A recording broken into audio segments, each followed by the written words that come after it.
Well, I'd like to say just a little bit more about what happens as information is passed from the nucleus of the solitary tract through the thalamus, and then from thalamus up to the cerebral cortex. So when information is processed in our taste regions of the insula, it's integrated with visceral sensory signals that are also processed in this insular cortex. And that information then is passed on to what we might consider to be higher order associational areas, especially in the orbital and medial parts of the prefrontal cortex. And I would highlight one very interesting region of the orbital cortex of the brain. So here's the orbital surface. It's that part of the brain that overlies the orbits of the eyes. Here again is our olfactory bulb and our lateral olfactory tract, just for a little bit of reference. I'd like to draw your attention to this posterior part of the orbital cortex. This, we think, very well may be the first place in the cerebral cortex where flavors are represented. This is a site anatomically that's receiving input from our gustatory pathway, as illustrated in the figure before us. And if you'll recall our discussions about the olfactory pathways, it's also a region that receives input from our primary olfactory cortex, such as our piriform cortex. This is also an area that is going to be integrating signals derived from our trigeminal chemosensory pathways, as well as other higher order information from the somatic sensations associated with feeding. So when we put all that together, what we have is flavor and a sense of the pleasure derived from that food, be it of positive or negative valence. So we talk about the hedonic value of food as being extremely important in reinforcing feeding behaviors, and this perspective on the value of food seems to be represented in this part of the brain, this posterior part of the orbital cortex. Well, information from the cerebral cortex is also passed on into structures like the amygdala, as well as the hypothalamus, and so we can appreciate from this anatomy, I think, how information about the foods we ingest can be distributed to a broad cortical network that's involved in representing the signals derived from inside of our bodies and integrating that with our conscious evaluations and judgments about the significance of these stimuli. Well, we'll talk much more about these topics when we get into the final unit of the course, when we talk about cognition, the associational cortex, and some of the truly fascinating issues in modern neuroscience that revolve around our sense of judgment, our sense of value, our sense of self, and how much of this is derived not just from what we see and what we hear and what we touch in the world that's beyond our fingertips, but also the world within. These sensations, including the chemical sensory signals and our visceral sensory signals that become integrated into our conscious sense of self. So I hope you'll enjoy that discussion. Stay tuned for that. Okay, now I think we're ready to turn our attention to the problem of sensory transduction in the gustatory system. So sensory transduction again refers to the challenge of converting mechanical energy, electromagnetic energy, or molecular energy into electrical signals within a nerve cell. So we've seen how that happens in each of the sensory systems, and let's consider now how it occurs in the gustatory system. So I'll just remind you that the tastants, that is the actual molecules that will activate this system, obviously are ingested, taken into the oral pharynx, where they can interact with specializations of the epithelium. We actually find these taste buds in specializations that we call papillae. So at the back of the tongue, we have a row of circumvallate papillae. At the sides of the posterior tongue, we have a set of foliate papillae. And then in the anterior part of the tongue, we have what's called fungiform papillae. And these names are just anatomical terms that describe a bit of the morphology of these papillae. So don't really be concerned with the precise configuration of this tissue that forms these papillae, unless this is of particular interest to you. But otherwise, I just want you to know that there are these papillae that are distributed in different ways across the surfaces of the tongue and then in the posterior part of the oral pharynx. Now these posterior regions in the esophagus and in the soft palate are going to be innervated probably by branches of the vagus nerve, nerve 10.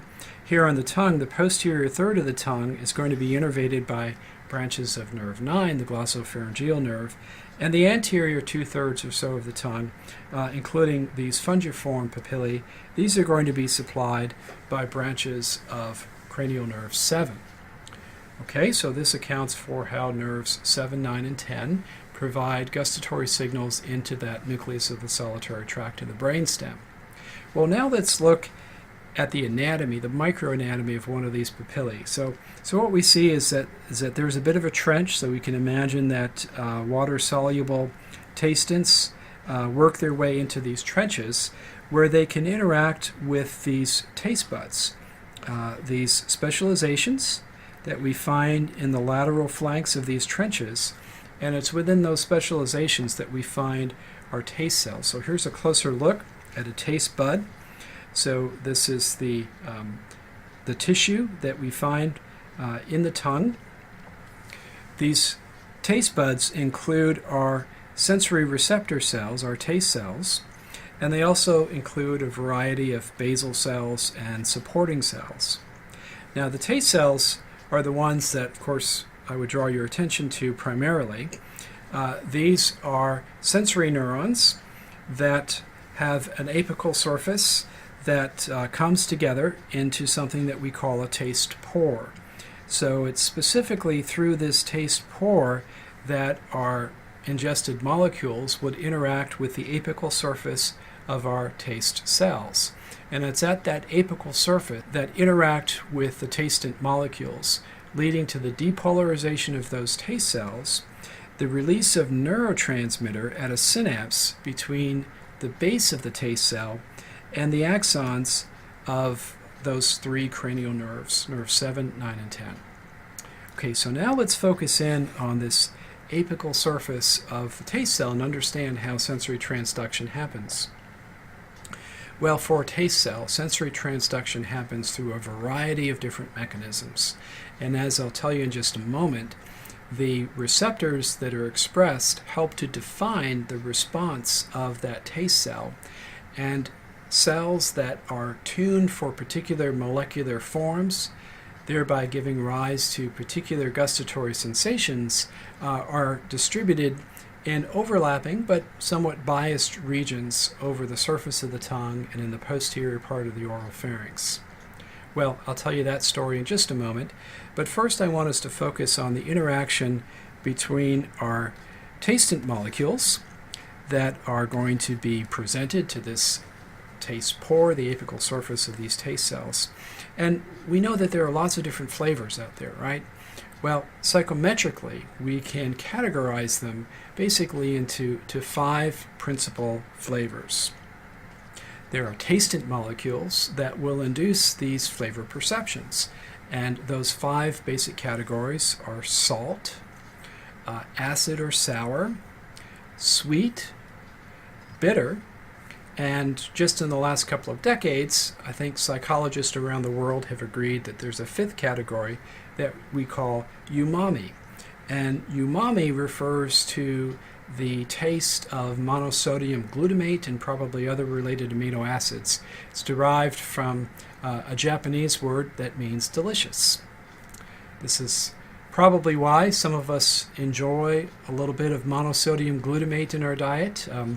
I hope you'll appreciate now that too much monosodium glutamate can be a very bad thing. It can induce excitotoxic injury, but in small amounts, it is sufficient to activate this taste pathway that gives rise to this, apparently for most of us, very pleasurable sensation. Okay, so the point here is that there are different categories of tastants that interact with different taste receptors. And these receptors have quite distinct mechanisms for transducing this information. For the salt and the acids or the sour tastants, they interact with ion channels that have receptors on the extracellular face of these receptors. So when the tastant interacts, an ion channel opens, and positively charged cations can enter the cell, depolarize it, and that leads to the activation of voltage-gated channels that ultimately allow for the entrance of calcium at the basal region of the cell, and in a calcium-dependent manner, there's the exocytosis of vesicles that contain the neurotransmitter serotonin. There may be other neurotransmitters involved, but this is one that we know about. And serotonin will interact with receptors expressed at the terminal of that afferent fiber.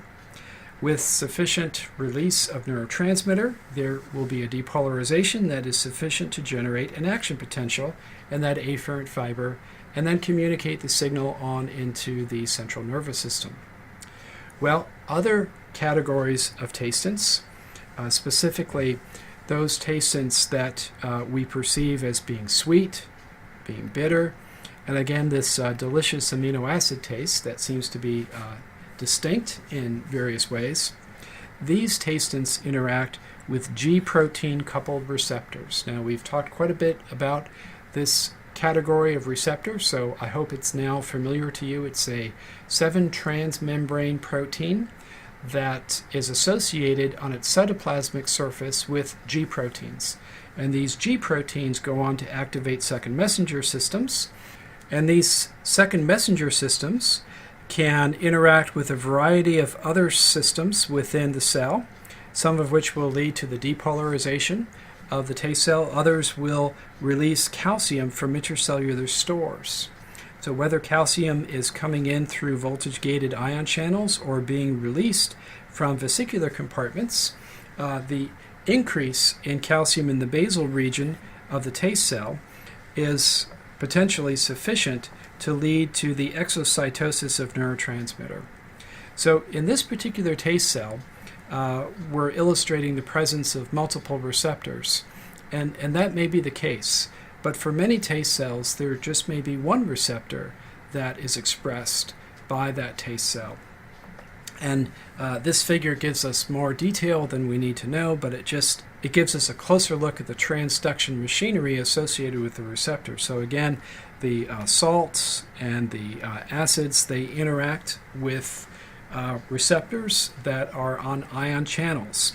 And as these receptors are gated, then sodium ions or protons can pass into the taste cell and lead to its depolarization. Other tastants, such as the sweets, the amino acids, the umami tastants, and bitter, interact with G protein coupled receptors. And we know a little bit more about the detail of these G protein coupled receptors. Some of them are monomeric, that is, there's one receptor that interacts with G protein. Some are dimeric, and even heteromeric, meaning that there are different types of receptors. In this case, the TR2, the TR3, or the TR1 and the TR3 that come together to form the functional receptor that interacts with the tastant.